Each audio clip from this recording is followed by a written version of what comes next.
La combustion du gazole injecté dans un cylindre est génératrice de particules de carbone. Le moteur HDI limite, grâce à l'injection fractionnée sous très haute pression, la production de ces particules. L'adoption d'un filtre à particules, appelé FAP, permet de diminuer fortement les derniers rejets. Le filtre est assisté d'un dispositif chargé d'assurer la pérennité de sa fonction grâce à des opérations de régénération périodique.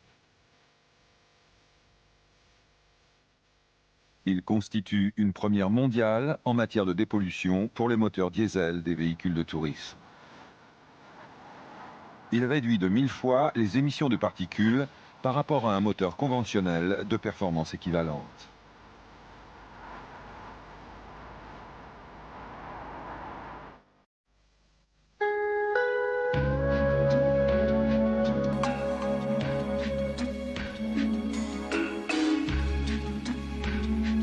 L'ensemble du dispositif se compose d'un filtre à particules placé en aval de l'élément catalytique,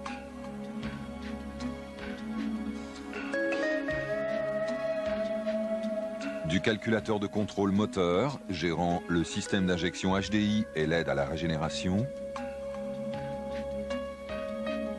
d'un système d'additivation qui injecte un additif spécial favorisant le brûlage des particules,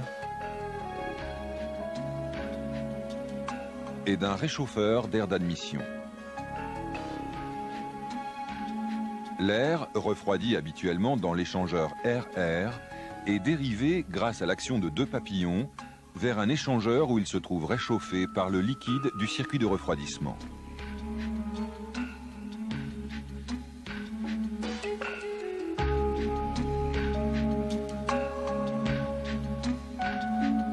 Le filtre à particules est formé d'une structure poreuse en carbure de silicium frité, comportant des canaux organisés de façon à forcer les gaz d'échappement à traverser les parois. Il possède un seuil de filtration de 0,1 micron et empêche le passage des particules. Elles seront détruites périodiquement par brûlage.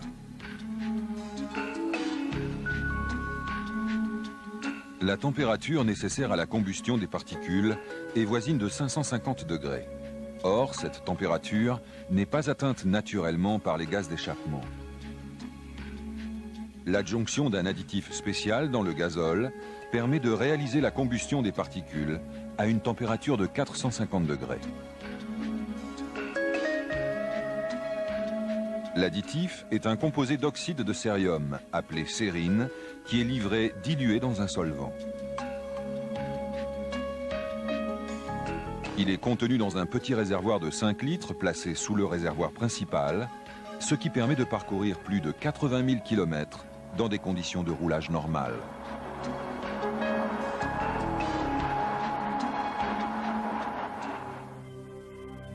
Le réservoir d'additivation comporte une pompe. Cette pompe est munie d'un capteur de niveau mini, relié à un voyant du combiné de tableau de bord et un clapet de mise à l'air libre. Les circuits de sortie et de retour pompe sont munis de clapets anti-retour pour éviter l'écoulement de l'additif.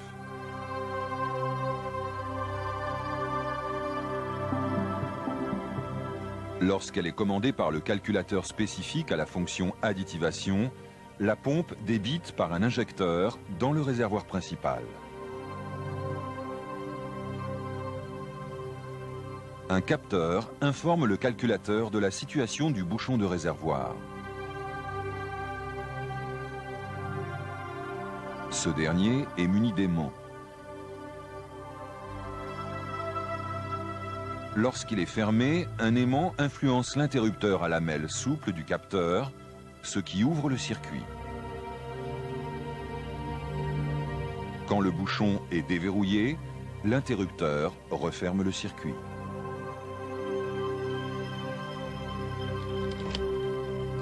Lors de la mise du contact, la pompe d'additivation est alimentée en 12 volts par son calculateur pendant 5 secondes.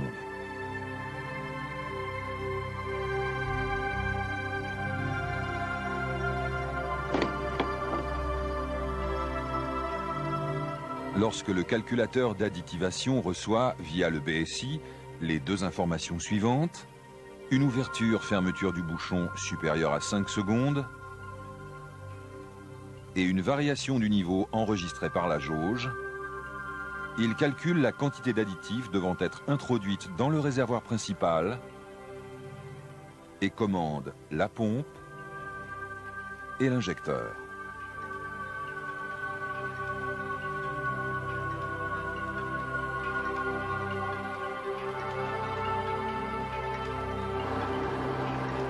L'homogénéisation du mélange se fait naturellement par les mouvements du carburant.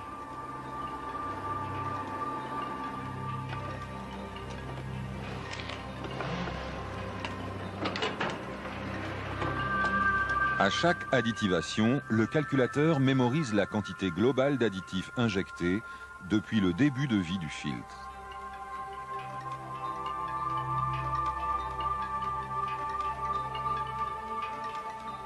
Lorsque la quantité d'additif devient inférieure à 0,3 litres, le voyant de diagnostic s'allume. Lorsque l'additif est épuisé et que le client roule l'espace de plus de 6 pleins avec le voyant de diagnostic allumé,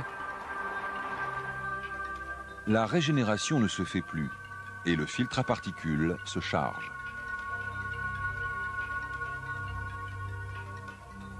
Le pictogramme FAP surchargé s'allume.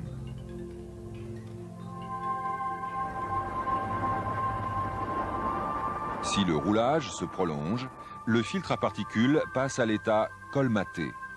Le calculateur interrompt l'aide à la régénération et commande le mode débit réduit.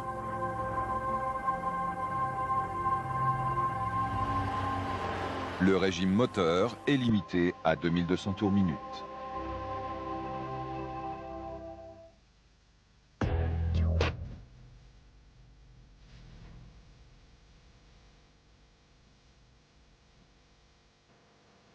Les particules piégées dans le filtre le colmatent progressivement et perturbent le fonctionnement du moteur. Le filtre à particules est muni d'une prise de pression amont et d'une prise de pression aval. Le calculateur de contrôle moteur est informé de l'état de colmatage du FAP par un capteur qui mesure la différence de pression entre son entrée et sa sortie.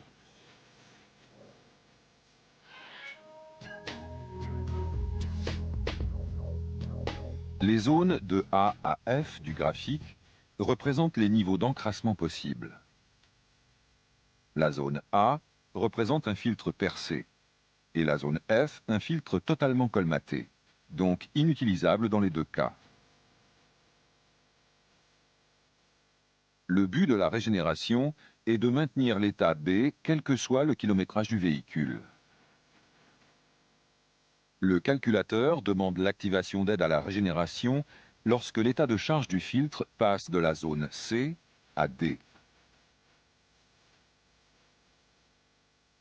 Néanmoins, le calculateur peut anticiper l'activation de l'aide à la régénération dans la zone C si les conditions de roulage sont favorables à une régénération rapide.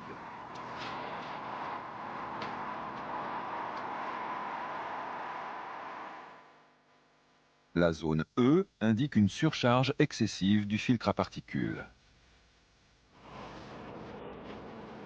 Lorsque la régénération est interrompue ou s'effectue dans de mauvaises conditions, les particules brûlent mal et le filtre est rapidement surchargé. La pression différentielle augmente très rapidement.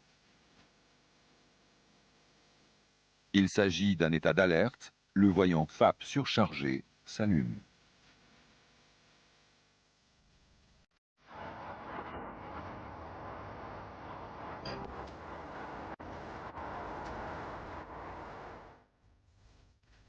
La régénération consiste à brûler périodiquement les particules accumulées dans le filtre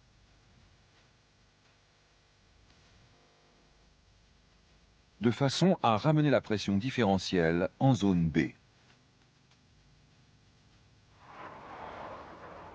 Cette opération doit rester transparente pour le conducteur. Lors d'un roulage rapide de longue durée, la température des gaz d'échappement atteint d'elle-même la valeur requise pour obtenir une régénération. Environ 450 degrés, carburant additivé. Les particules brûlent naturellement.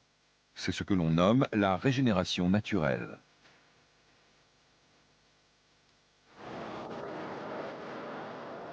Si la température est insuffisante, le calculateur de contrôle moteur gère un ensemble de processus ayant pour but d'augmenter la température des gaz jusqu'au seuil de combustion des particules.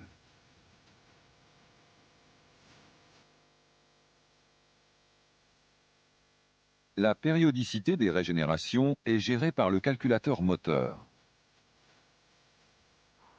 Ce dernier lance une régénération après un parcours qui peut varier de 350 km à 800 km.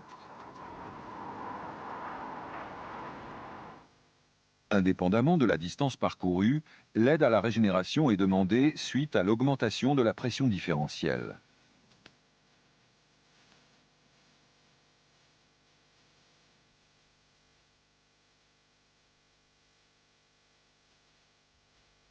Si plusieurs régénérations n'ont pas abouti, le pictogramme FAP surchargé s'allume. Le conducteur doit observer les prescriptions de roulage incluses dans la notice. L'aide à la régénération comprend plusieurs niveaux successifs. Le niveau 1 a pour but de réchauffer le catalyseur de façon à le rendre fonctionnel.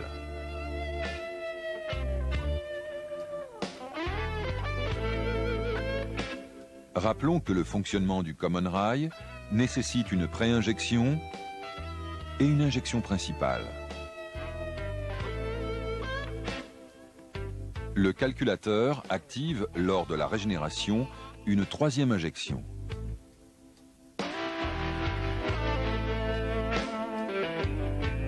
Il s'agit d'une post-injection rapprochée de l'injection principale. Elle brûle dans le cylindre en phase de détente, après passage du point mort haut.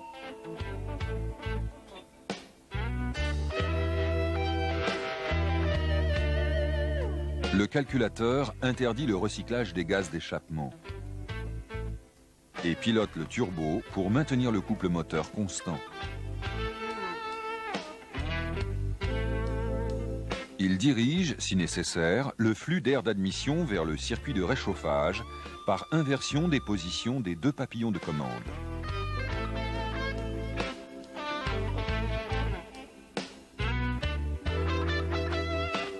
Le calculateur demande l'activation de consommateurs électriques tels que le motoventilateur,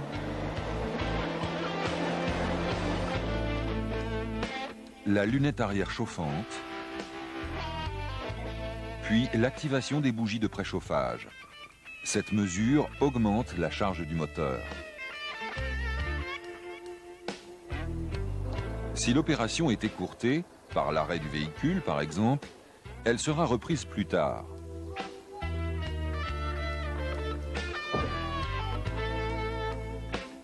Le calculateur reçoit les informations de température amont et aval catalyseur et détermine si celui-ci est à son seuil de conversion optimale.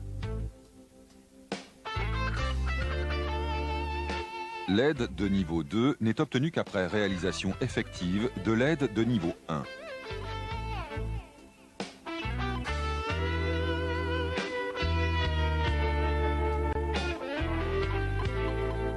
La post-injection est déclenchée plus tardivement et en plus grande quantité.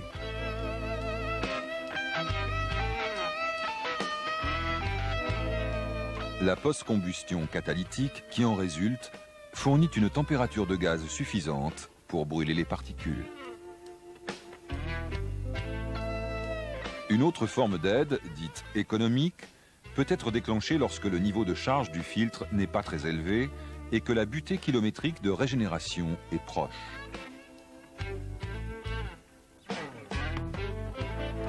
Le calculateur déclenche une aide à la régénération pendant une période de roulage favorable, lorsque le catalyseur est déjà chaud. La régénération éco évite une surconsommation de carburant.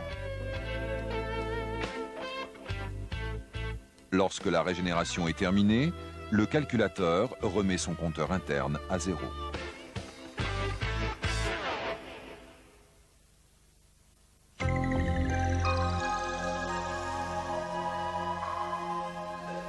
Lors des régénérations, les particules sont brûlées, mais pas l'additif qui reste prisonnier du filtre.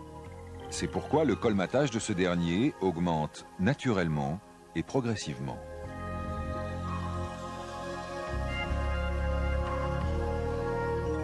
Le calculateur de contrôle moteur est tenu informé de la quantité d'additifs se trouvant dans le filtre par le calculateur d'additivation, donc de l'évolution normale du colmatage.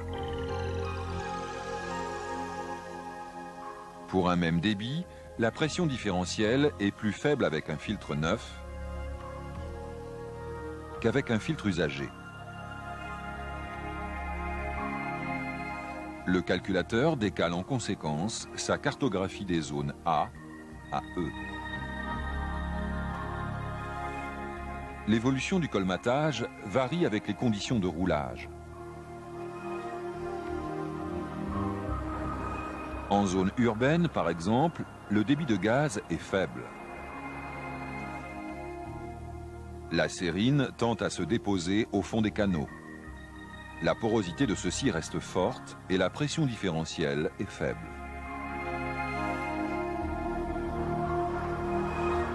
Sur autoroute, le débit de gaz est fort. La sérine se dépose en couches stratifiées sur les canaux.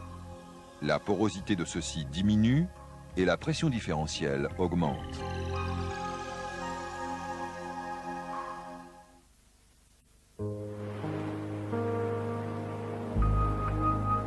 L'entretien du système a lieu tous les 80 000 km, ou lorsque le réservoir d'additifs est vide.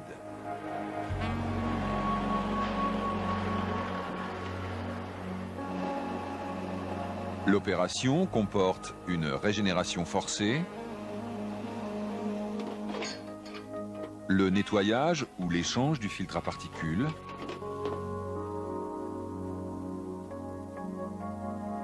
le remplissage du réservoir d'additivation, l'effacement des défauts et la réinitialisation du système à l'aide de l'outil de diagnostic.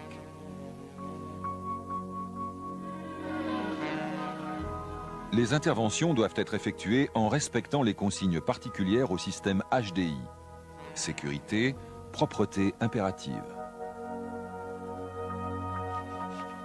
Et celles concernant les produits chimiques contenus dans l'additif, protection des personnes avec gants, lunettes et masques à poussière, ainsi que le recyclage du produit usagé.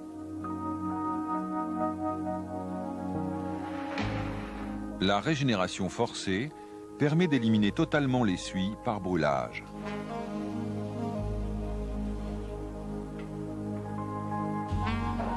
Elle permet également de faciliter le nettoyage ultérieur de la sérine lorsque le filtre à particules doit être récupéré ou recyclé.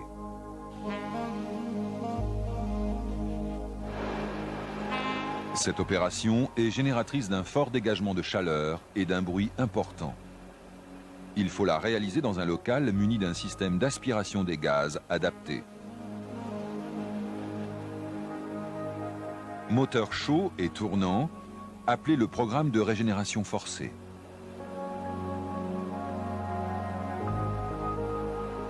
Le moteur va tourner 2 minutes au ralenti, de façon à réchauffer la ligne d'échappement.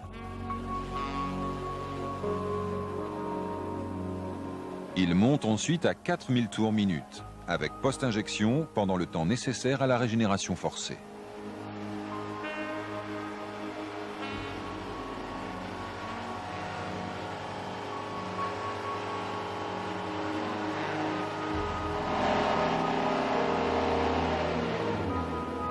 Après un retour au ralenti de 30 secondes, il remonte à 3000 tours pour effectuer un bilan permettant de savoir si la pression différentielle est correcte.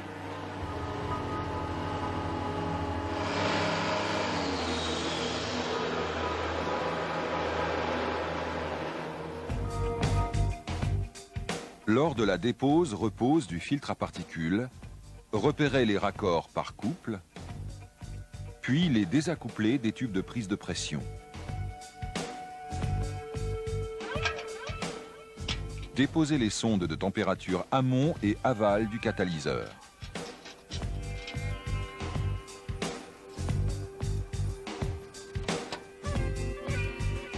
Déposez le collier de liaison avant.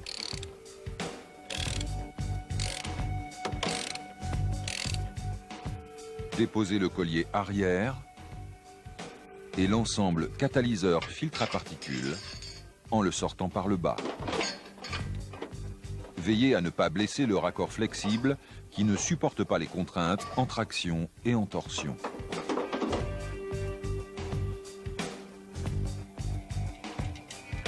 À l'établi, ôtez le tube de prise de pression aval.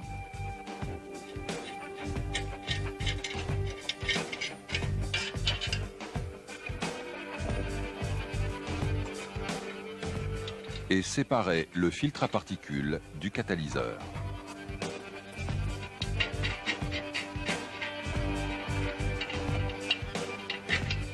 Le filtre doit être remplacé en neuf ou échange-vente. Il pourra à l'avenir être nettoyé.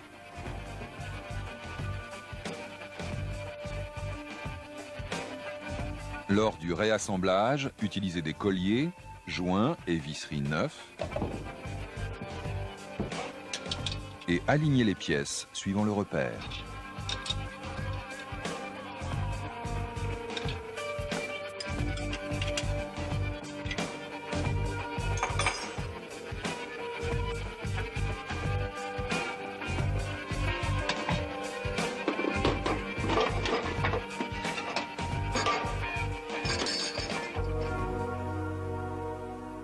Le remplissage du réservoir d'additifs s'effectue véhicule sur pont et nécessite un kit de remplissage qui comprend 5 bidons d'additifs, un bidon vide de trop-plein et des tuyauteries de service.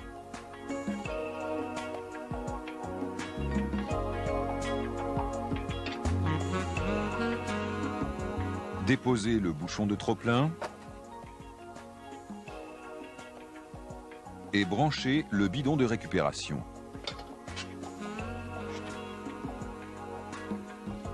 Débranchez le raccord enclictable de la mise à l'air libre du réservoir d'additifs. Équipez un récipient d'additifs avec le tuyau de remplissage et branchez ce dernier sur le raccord. Suspendre le récipient à un niveau supérieur à celui du réservoir d'additifs. Percez le récipient dans la zone matérialisée par un triangle et laissez l'additif s'écouler. Renouvelez l'opération jusqu'à débordement et recueillir le surplus qui coule par le trop-plein dans le récipient dédié jusqu'à écoulement complet du bidon en service.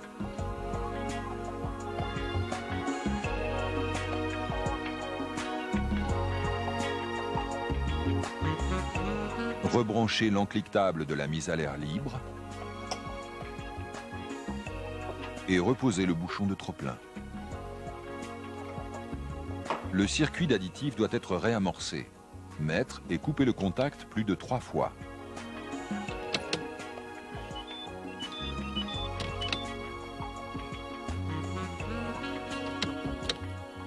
Rappelons par ailleurs que l'utilisation de tout additif, autre que la sérine, est formellement prohibée.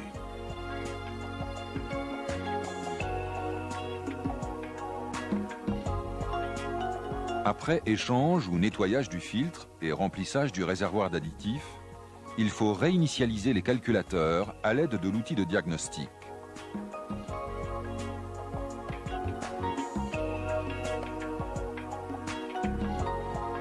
Mise à zéro de la quantité totale d'additifs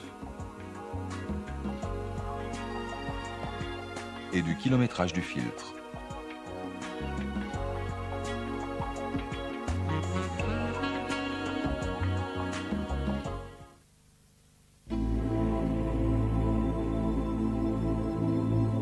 Il est impératif, lors des vidanges de réservoirs, de disposer de conteneurs distincts.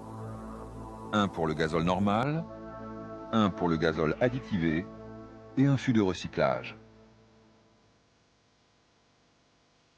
La vidange du réservoir doit se faire contact coupé pour ne pas intégrer les mesures de la jauge.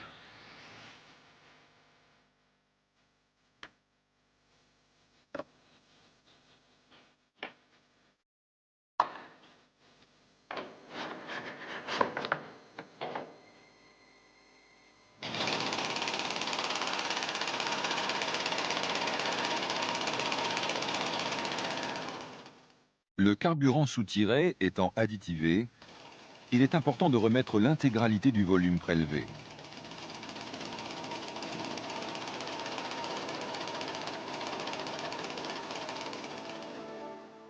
Si le carburant prélevé n'est pas réutilisable, impureté ou erreur lors du plein, il faudra le vidanger dans un bidon de recyclage.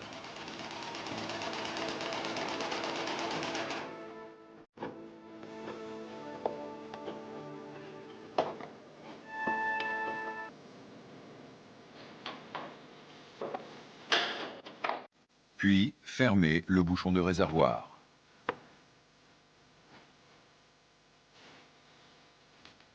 Mettre le contact pendant plus de 5 secondes. Couper le contact. Déposer le bouchon et mettre du carburant propre.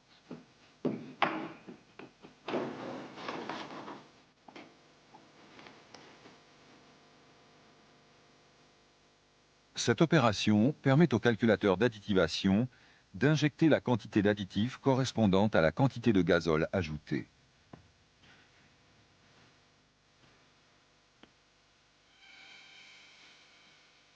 Tout récipient entamé, le trop-plein et les raccords de remplissage doivent être recyclés.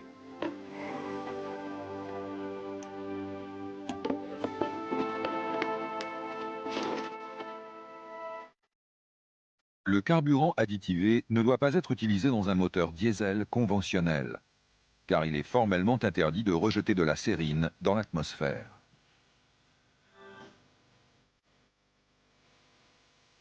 Si le carburant additivé contient des impuretés, il doit être retraité.